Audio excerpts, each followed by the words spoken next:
Conference will now be recorded. I'd like to call to order the regular March 16th, 2026 council meeting order at 6:30 p.m.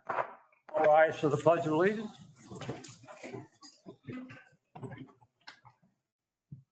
I pledge allegiance to the flag of the United States of America and to the republic for which it stands, one nation, under God, indivisible, with liberty and justice for all.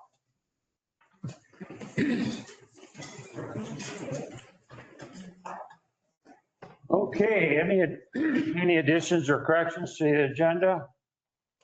Okay, anyone like to make a motion to approve the agenda as written for tonight? So moved. So moved. Is there a second? I'll second. Seconded by Counselor Webb. All those in favor signify by saying aye. Aye. Aye. Motion carried. Moving right into the mayor's report. That time of month where we recognize a citizen, and Counselor Wagner has the honor tonight of recognizing that. So I'll turn it over to Susan. Thank you. So I don't even know how to talk about Casey Wilson. She has more energy, and I understand she has help, and I understand she has volunteers, and she has employees, and she has family, but it still takes a certain kind of person to do what she does. And first of all, I'm going to show you this. I asked her for just a little background, and I looked up, I know a lot of what she's doing, but she puts this in this wonderful order with bold. I mean, this is the kind of stuff I used to do when I worked, and even when I didn't. This is how I organize stuff. And it's just amazing to me that everything she has done in the short time she has lived here. I still think of myself as a newcomer, and I got here in 2006. And I feel like I didn't do much. She has done more in 5 years that you've been here. 4. Well, seems like 5. I mean, that makes it even more incredible. Cedar Ridge, Camp Cedar Ridge is what everybody knows about. And she provided information. They do over 100 events annually. They provide scholarships. They do events up there for the community. Vernonia Village is providing no-cost after-school care. It includes, they just started, they got a grant through Northwest Regional ESD, Educational Services, for tutoring. I couldn't do it because I was out of town. I'm already signed up for next year. They do, those programs include art, music, creative activities. They've got logging laundry. So it's their business, they own it. They also do the Laundry Love. So twice a month, they open it up for free for people who can't afford or don't have housing. They're also partnering with Columbia Health Services for that. They have a food fridge. So you take it and you leave it, you can leave food, you can take food if you need it. They're partnering with Bargains on Bridge, providing hats, coats, mittens, and scarves, again, through this partnership. Communication Station, they just opened their offices, so there's all sorts of stuff you can get done there. It's a need for the community that was not there. Vernonia Commons, Thanksgiving meals, the community baby shower. I mean, there are all of these things, and she employs between 40 and 60 people seasonally. 95% of those staff live here in Vernonia. Last year, she did, I know that she posted it, W-2s for 156 individuals. That makes them, I believe, the largest employer in Vernonia. And there is a heart and a soul behind what she does and what they do that you can't, I have trouble putting into words. It's not just your job. It is what you believe in. It's your calling. It's what you do. It's what you live. And I think we are all very, very blessed to have you in our community. And I'd like to thank you. And I would like to recognize you as the Citizen of the Month for March 2026. And if we had a yearly one, I'd say you belong at the end. But thank you.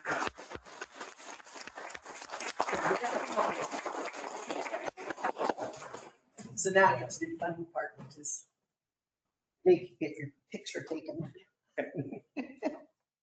Come on over here. They like the one. I'm so lucky. Thank you. Ready, 1, 2, 3, one more, and one more. And you too. All right. Thank you. so much. Thank you. And thank you for everything you do. Thank you so much. I really appreciate this, but I do want to say that yes, I'm the leader, but there are all of these people on our team, and some of them are here. We've got somebody from Log and Laundry, somebody from Communication Station, several people from camp. We have one of our volunteers here. Without everybody, none of this could happen. So I thank you very much, and thank you for having us as part of your community. Thank you, Casey. All right, thank you. Thank you Glad so to much. have you.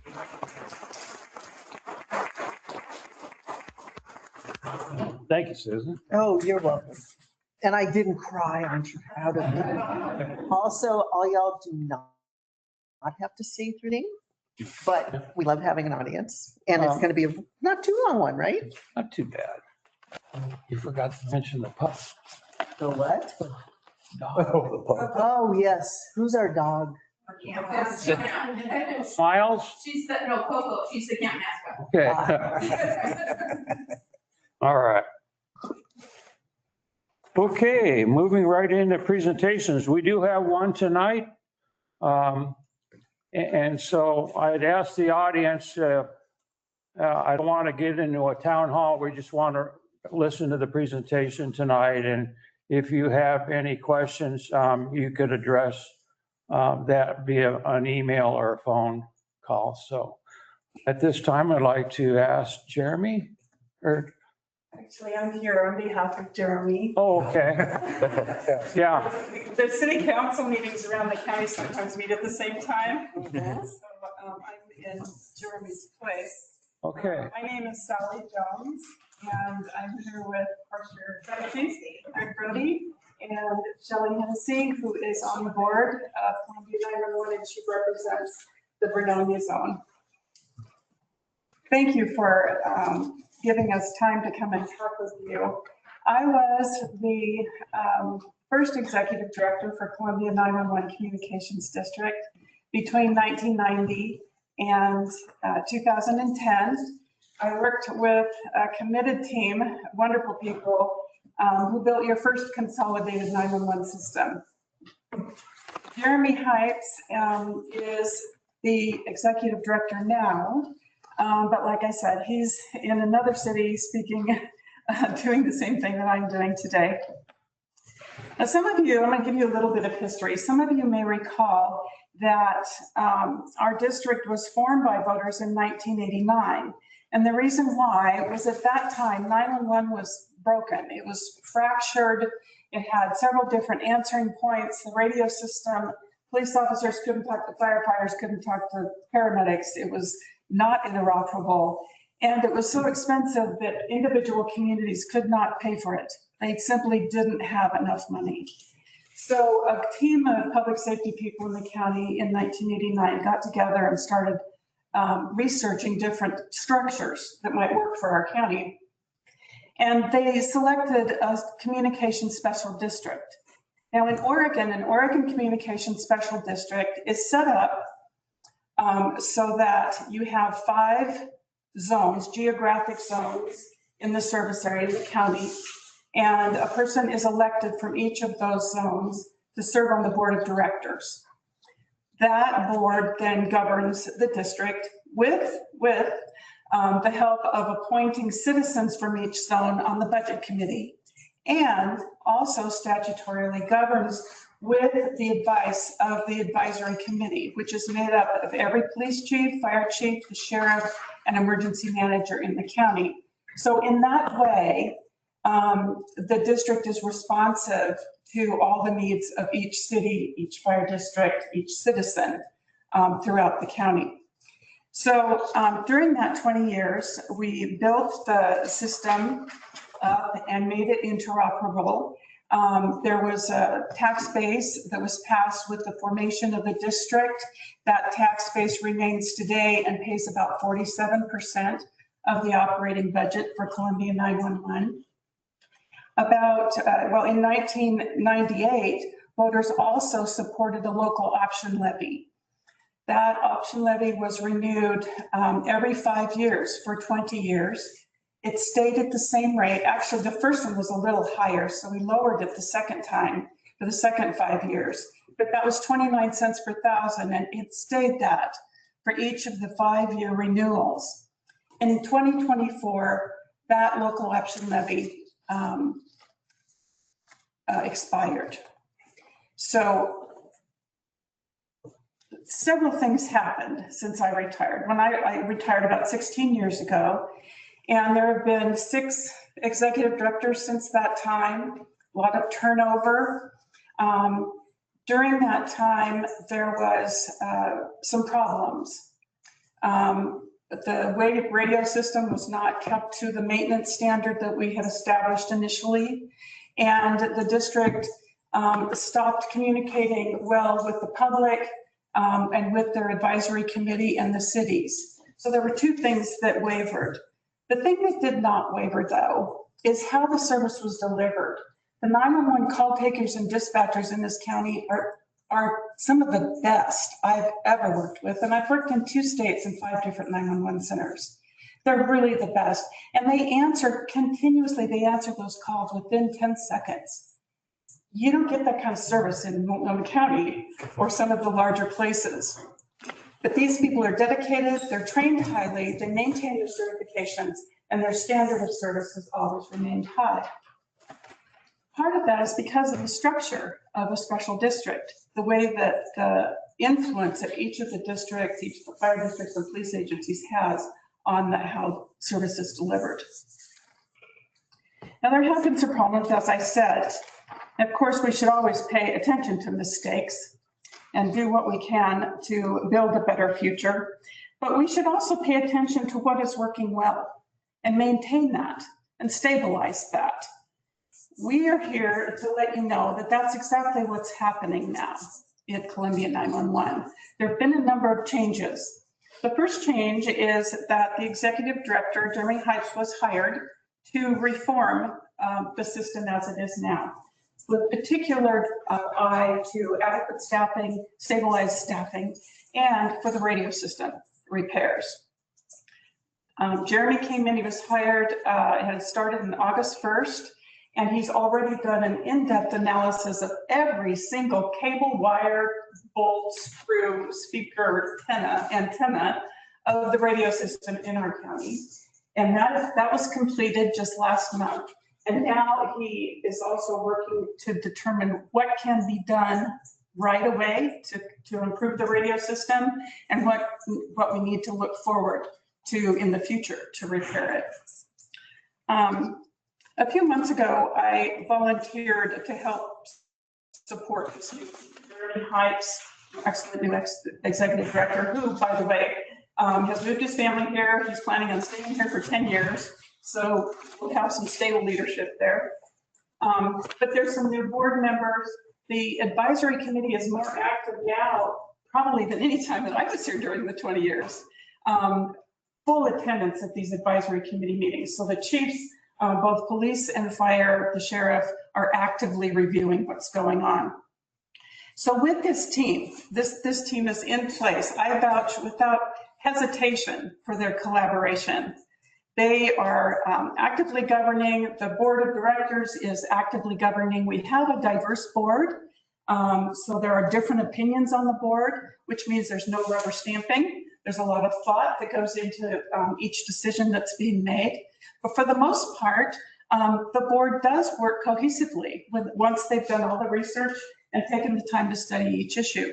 So I'm excited about what's going on with the district. We've got an active board, we've got an active advisory committee, we've got strong staff, and we've got a great leader in Jeremy Hypes. So I wanted to let you know that that's what's going on. You've probably heard about the problems that have been going on.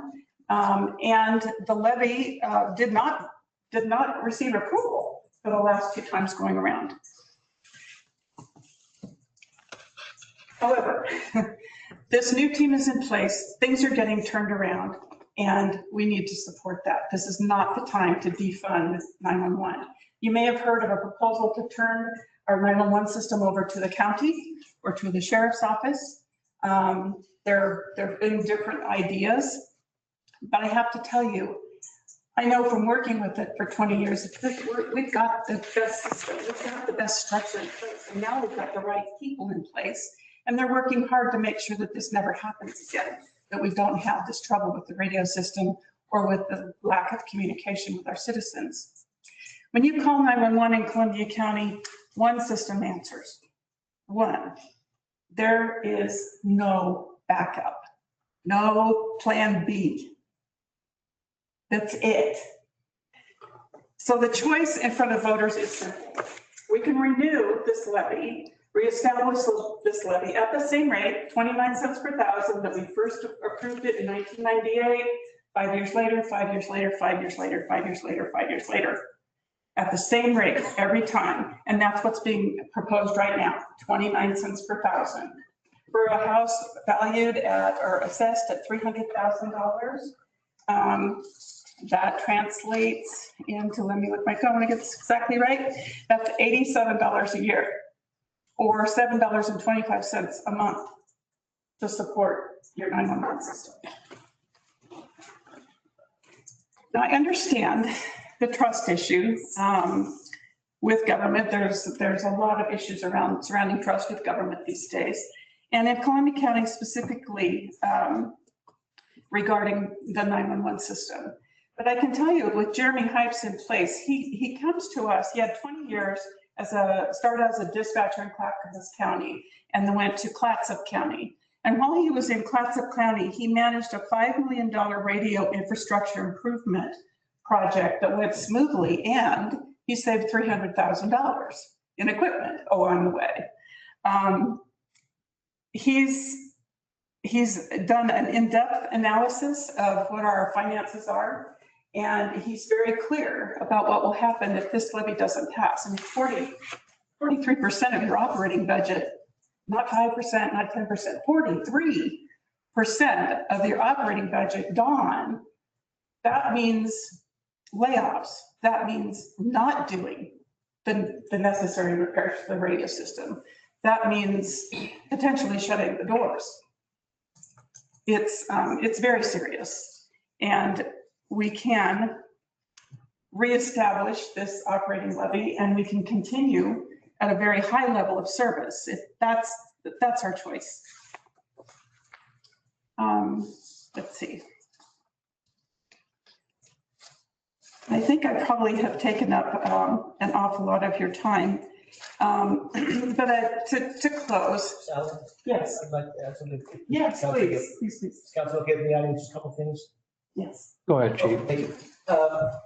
For those of you who don't remember, my name is Greg Brogan, the fire chief in Vernonia, and I'm actually here, one of my board members is here as well. I'd just like to say a couple things. I've been working in this county for 30 years. I started in 1996, just celebrated 30 years working in this county. When I started in 1996, the radio system then was a disaster. And around 1999, 2000 is when they put together the current radio system that we have. That makes it 26 years old, and yes, it does have some problems. And yes, it has just recently, in the past 3 weeks, there was a major study done where they took every single repeater down and studied the problem, and we now know what the deficiencies are, and we now can put money towards it. I have I will back up exactly what Sally said, and that our dispatch center is an outstanding facility. I just got back from a fire out of Timber Road just now, and it was way out, 6 miles out Timber Road. I just got back an hour ago, and it went seamless. It went perfect. They did a good job. But the one thing, last thing I want to say this is, two more things. Number one is our board of directors has endorsed this levy on an official standpoint. But the last thing I want to point out is perhaps the scariest fact, and then this is one, it's not really that, not really thought about, but this is the absolute fact. We need 911. You just have to have 911. You have to have someone be able to call 911. You have to have 911 be able to notify the emergency responders in the county of the problem. You need to be able to talk to them, ask for help, and things like that. If we need 911, they have to be there. They have to do their job. And the taxpayers are not willing to pay for that 911. It's going to be the users of 911 that's going to make that up. And folks, that's my budget, and that's your budget. And we will be billed for services. We will be billed for the service of having the 911 available to us. We have to have it. And the numbers that I've ran have been so scary in the fact that it seriously can cost 25% of my staff. It's worst case scenario. At the very least, it's going to mean I worry about putting up gas in our rigs next year because of this. So that's why it's a dire thing. You just can't, if they can't get the money from the taxpayers, which was the idea behind the plan in 1989 to spread it out amongst everybody, so the cities and the districts and the county aren't just shoved down with this sudden change in fees and things like that. The taxpayers voted to do this, and they're the ones absorbing the cost. If they don't pay for it, the users are going to have to pay for it, and you and I will be getting a bill from 911. So you guys can send your police officers to emergencies, and we can send our firefighters to emergencies. That's all I have to say. Thanks. Thank you, Chief. Just one more note, the radio system and 911, the dispatchers and the first responders work together, communicating with each other. And so they know how critical the system is. They understand it firsthand.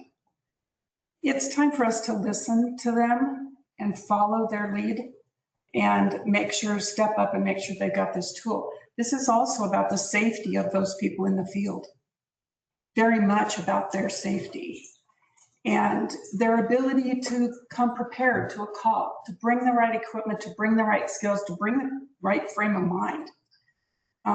So working together with Columbia 911, with all of its partners, those 16 agencies that all depend on it, for 29 cents per thousand, added to our tax base, that is still, the tax base is 25.54 cents. And this operating levy is 29 cents. So you're talking roughly $160 a year, maybe $15 a month on a $300,000 house. So please consider this carefully and join us, if you will, in supporting the levy. And in your, we'll be passing, yes, sir. Oh, I was gonna, what's your first name again? Sally. Sally. I had just a couple questions for you, Sally. Of course. It went before the voters in November.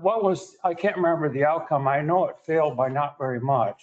You It's remember? pretty close, and to be honest with you, I don't remember Okay. either. But it was within a few points or so. Do you have more? Yeah, It was close. Give me one. it was. Oh, okay. Yeah. And then the second question, you're upgrading these dishes. I used to work for West Oregon Electric, and I read the meter actually up at Hey, the one on Physical Home yes. for 12 years. And I know, back, even to this day, you get in certain spots going over Vernscap Highway and there's no signal. With your new upgrade and your new equipment, will that maybe solve some of those problems? Let me clarify. The operating levy that we seek to have reestablished will continue operations. It will allow for the maintenance that needs to happen on the system and to do things like repair wires, cables, coax, antennas, pieces of the system. It will not replace the current system.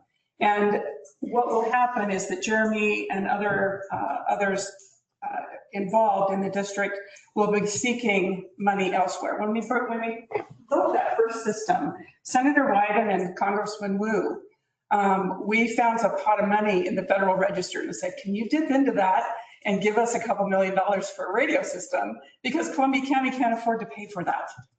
And they did. They came back with us. We got $2.5 million, and that's how we built the system that's in place now. Well, it costs a lot more than $2.5 million now. That was back in 1999. But they are going to the federal government and seeking those kinds of funds, grant funds, partnerships, and Jeremy's great at that. That's why he was able to save money in Clatsop County. He's good at that stuff. So that will be used to replace elements of the system, but the operating fund will be used to strengthen and stabilize it. Does that make sense? I just didn't want you to think we were going to be able to replace the system with the operating fund. Okay. Yeah.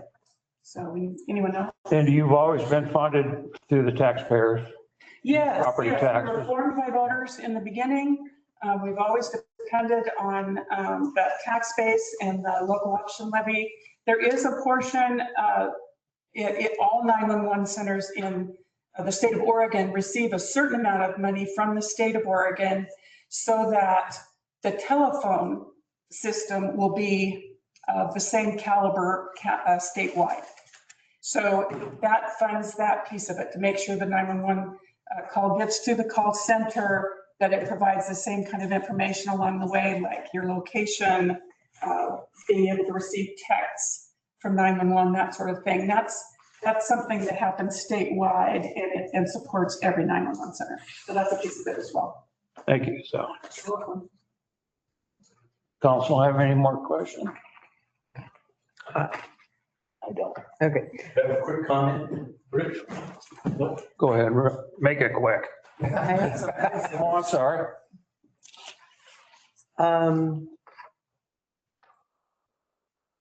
So I'm a devil's advocate kind of person. A lot of, I see both sides.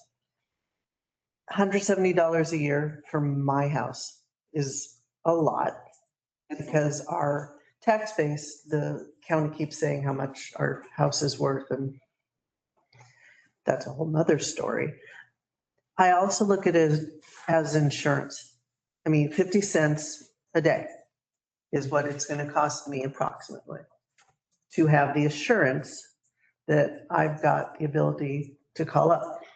I have only used 911 a few times in my lifetime.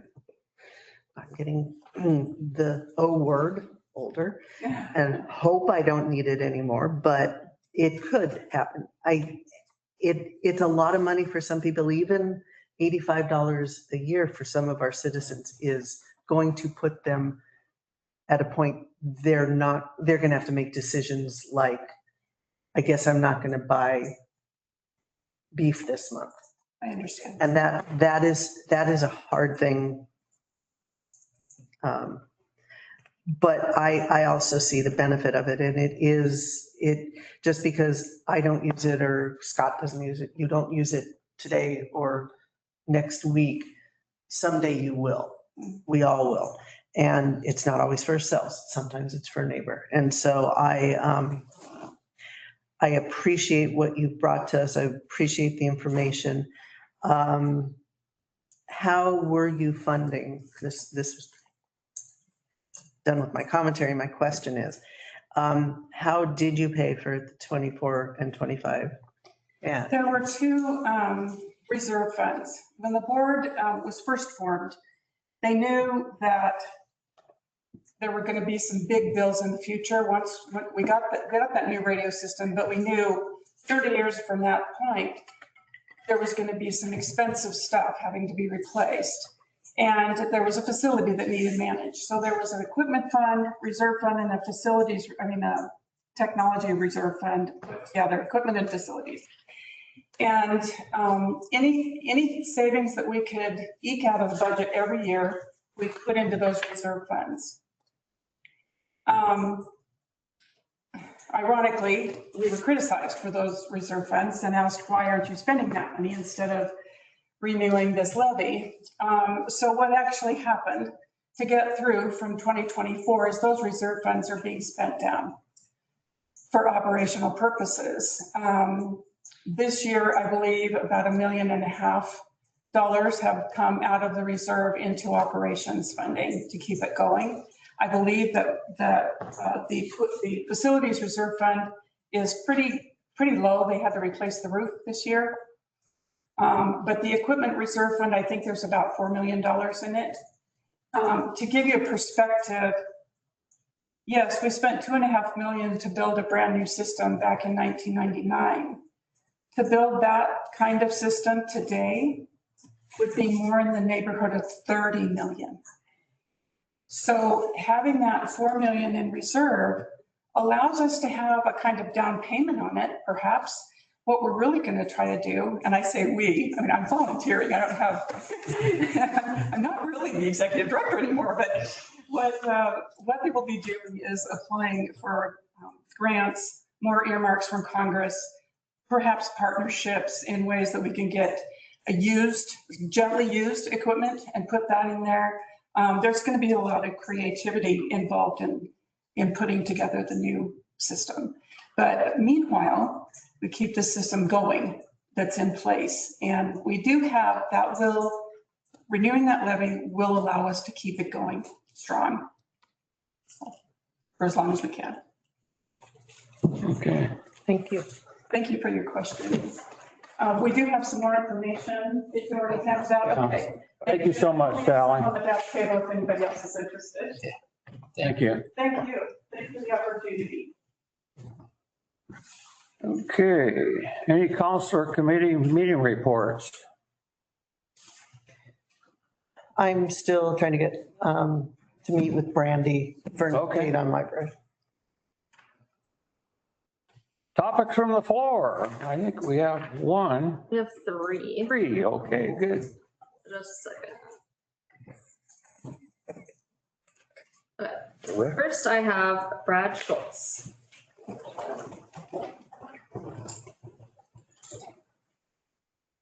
Good evening, guys.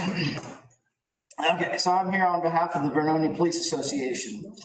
We will respectfully submit this letter recommending Sergeant Sean Carnahan for consideration for the position of Chief of Police for the city of Vernonia. Sergeant Carnahan has dedicated more than 25 years to the law enforcement profession, demonstrating unwavering commitment, professionalism, and exceptional leadership throughout his career.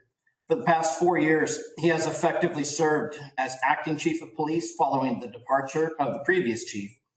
During this time, he has guided the department with consistency, integrity, and steadfast sense of responsibility to both the officers he supervises as well as the citizens of Vernonia.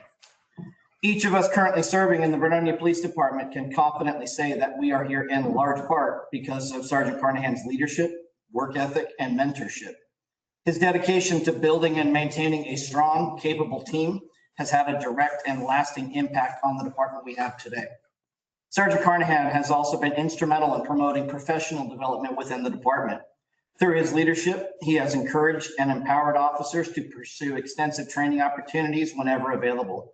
As a result, our department now holds numerous instructor certifications across a variety of disciplines. This has enabled the Vernonia Police Department to operate as a largely self-sufficient agency, conducting much of our own training rather than relying heavily on outside departments. This level of preparedness and capability speaks to his forward-thinking leadership and his commitment to the department's long-term success. Beyond his work within the agency, Sergeant Carnahan maintains strong and active engagement with members of the Vernonia community.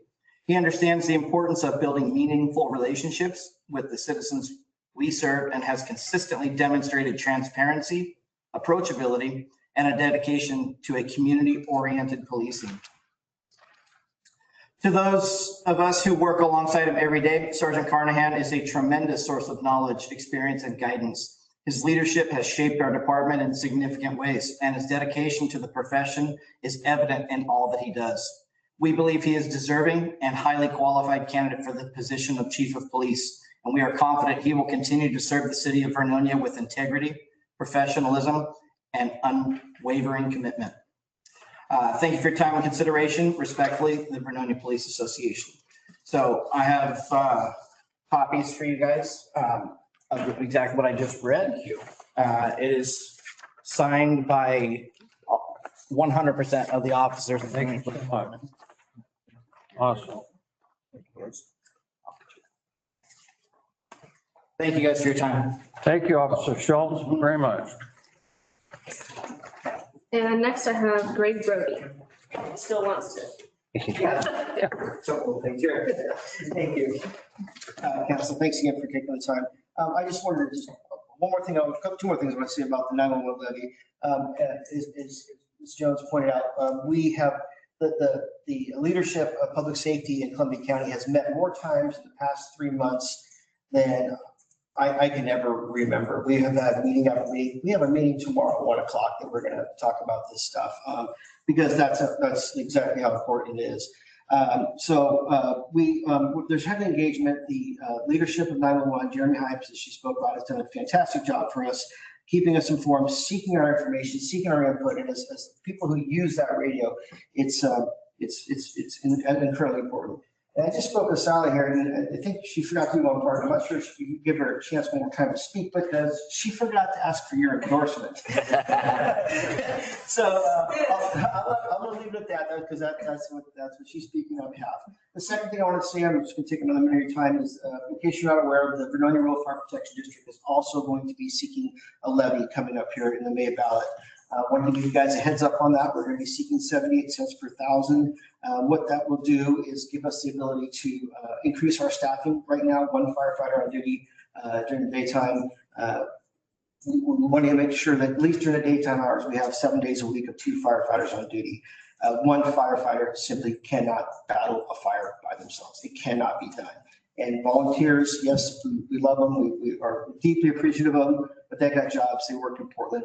During the daytime, it is entirely possible. Fridays, Saturdays, and Sundays, most of the time, but during the week, that you could call 911, your house is on fire, one firefighter is going to show up. That's it. And it's just not safe. With the second person, we can also staff a second ambulance. Metro West is kind enough allows us to use their second ambulance. So if there's 2 calls that happen at once, we can staff a second ambulance with that person's second person. So you're going to start seeing signs go up very soon here in the city for our levy, and it's all about public safety. It's about keeping our community safer. And that's all I want to say. Thank you. Chief, what was that levy per thousand? 78 cents. 78 cents? 78 cents. And the one thing about that, that's going to take us up to a total rate of $2.97, which is the exact same or lower of every other fire department in this county, every other fire district in the county that has paid 24-hour staffing. They're all the same. They're all $2.97 or more. So we are taking ourselves up. We want to get that levy up to the same number as everybody else that has 24-hour staffing. There's only one department that's less. That's Mist Birkenfeld. There's is $2.08 per thousand. They don't have 24-hour staffing. They don't have any. Actually, they don't have any paid firefighters at all. We got 2 chiefs, and that's it. But they don't have nearly the call volume. We have nearly 3 times the call volume that they have. Any other questions? Yes, sir. Any interest as far as volunteers? If you can give me an idea on how to get up there, it's on our Facebook page. It's on the sign at Spencer Park. We put it out in our newsletter every 3 months on how to get more volunteers. It's not Vernonia. It is a nationwide problem. Volunteering is down 60% nationwide. And it's just, I don't have the silver bullet. Every single person stops by that station like, hey, how you doing? Want to help out in the community? And we take volunteers now that may not be interested in putting on the gear and going into house fires. That's fine. I'll take you if you're medical only. I'll take you on a support fire. If you want to show up there and pass out water bottles to our firefighters after a fire, I'll take you. If you want to show up and work on our IT systems in our department, I'll take you. We'll find room for everybody. But yeah, volunteer firefighters across the country is just down. Jerry Cole over there was a fire chief. He knows what I'm talking about. It's just not Vernonia. It is nationwide. So if you got any great ideas, I'll take it. Yes, Dale. Well, Chief, to that point, the federal government's put new work requirements on Medicaid and SNAP recipients. I believe it's 80 hours a month. I don't know if that's actually paid work because I don't have it in my budget to pay them. Well, I think it's working its way through, it'll go through the state. They're going to manage this, so. Yeah. But that is a requirement. I have, see, thank You know, you could, I don't know what you'll get, but that might be something to talk with the legislature coming up, about, saying maybe they can get benefits, but they've got to do, if they can't physically work or they can't, whatever reason, they can volunteer to counsel for partial credit. I don't know. It's a fantastic idea. yeah, I mean, 80 hours a month, I believe. Just quite a bit. Yeah.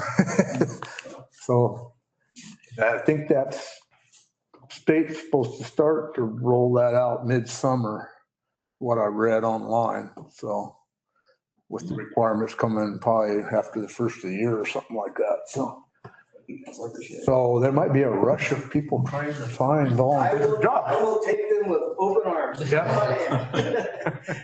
Thank you, Chief. Thank you. And last but not least is Jerry Cole.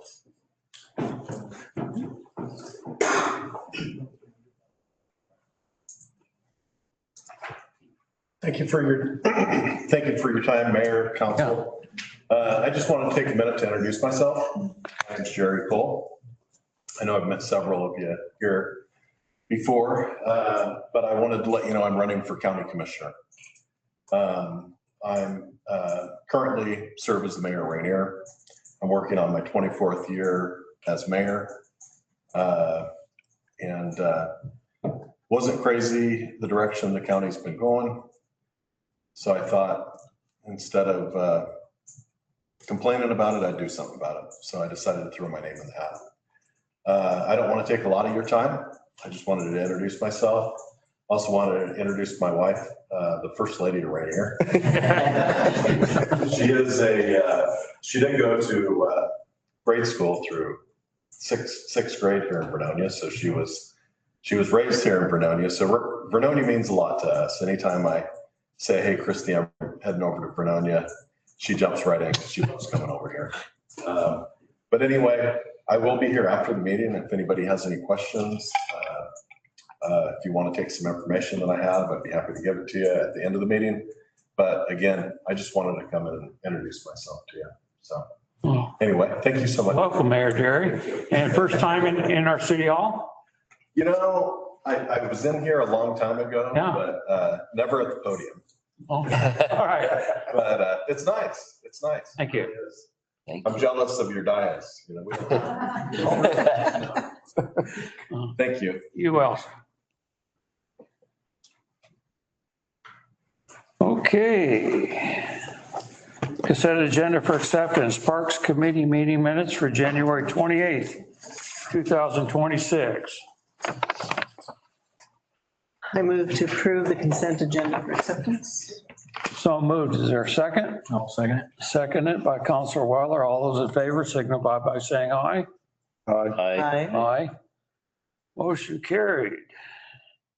Consent agenda for approval, City Council meeting minutes for March 2nd, 2026, and City Council meeting minutes for March 9th, 2026. They need red. So moved. Is there a second? Second.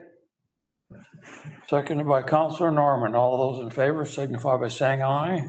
Aye. Aye. Aye. Motion carried. Any unfinished business tonight, Stephanie? Okay. New business, Parks Committee applications. Gary Brown. His application can be found on page 8, 7, and 8. Has council had an opportunity to read his application?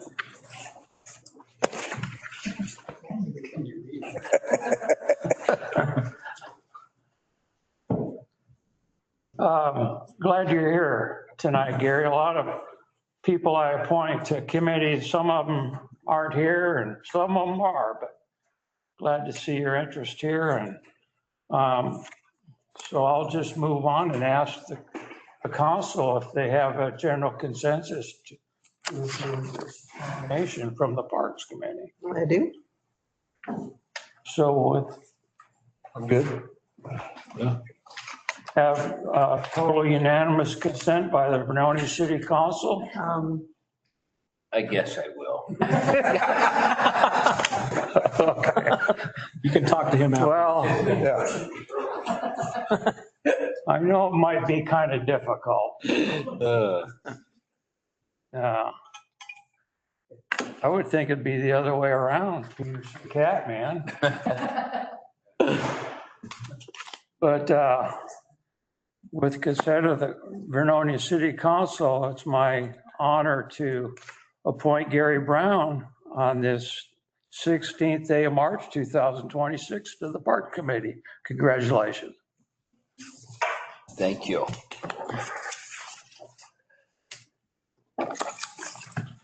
Okay, business from the departments. Ordinances and resolutions, correspondence. City administrator report, next meeting.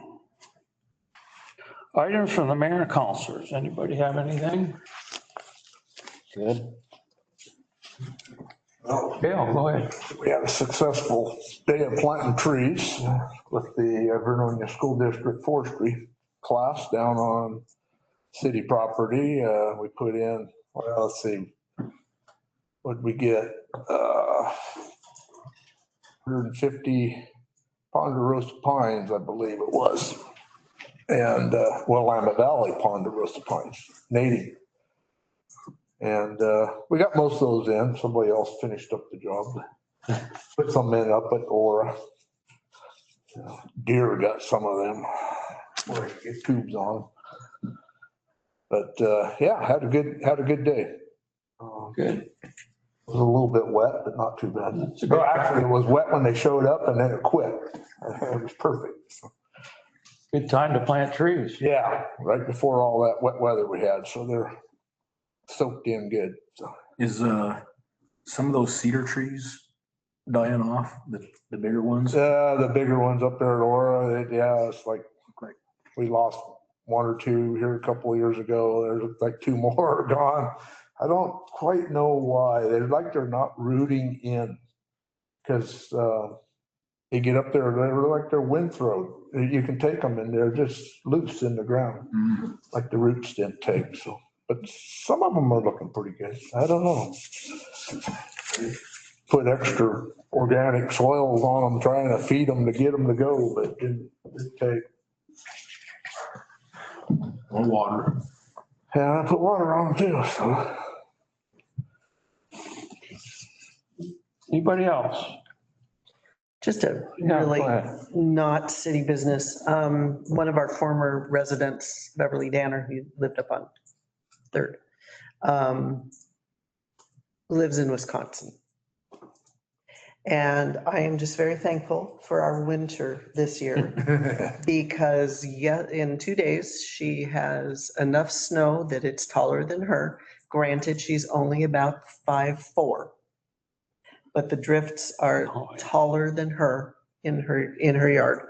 And she lives right in the middle of town, which is just nuts. And they didn't even get as much as her sister and such. Be thankful that we live in Vernonia yet again. Blessings. Okay. Anybody else? Do we have an action item summary? Anything we need to? Other than we do have a meeting on Monday, a workshop Not this, tonight? not this Monday. It's the 30th? Day. 30th? Yep. Oh, the 30th. Yeah. Okay. Nothing next week. Or something. There's two the following week. Right. Okay. So thank you for everyone attending tonight and Love seeing people. if there's no other business, I'll adjourn this meeting tonight at 7:19. Meeting adjourned.